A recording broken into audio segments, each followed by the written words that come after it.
there are many poetic devices, which are also known as ways that authors of poetry give us better visual images and play with words. Poems are short little stories in essence, and because they are short, authors have to make the most of the language they choose.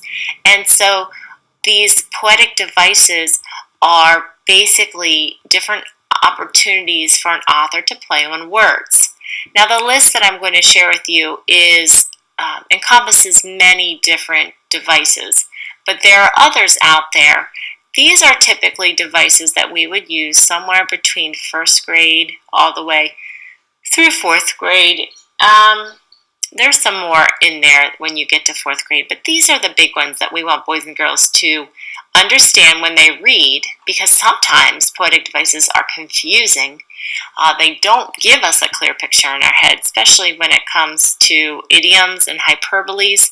Young children really have trouble. If you've ever read, not a poem, but literature of Junie B. Jones, she speaks in a way that is exaggerated or has idioms or personification, and young boys and girls don't understand that. Things like she was scared to death, or look what the cat dragged in. They don't understand these phrases, and so sometimes we need to explore these to teach them it's a specific way that authors write, and it's different from real literate words. I'm going to give you a chance to look over this chart on your own. Most of these you've encountered in your own schooling, but I like this chart because it gives you the term and it defines it, but then it gives you an example so you can apply that definition. If you have any questions when you finish this slide, there are some really great resources on YouTube.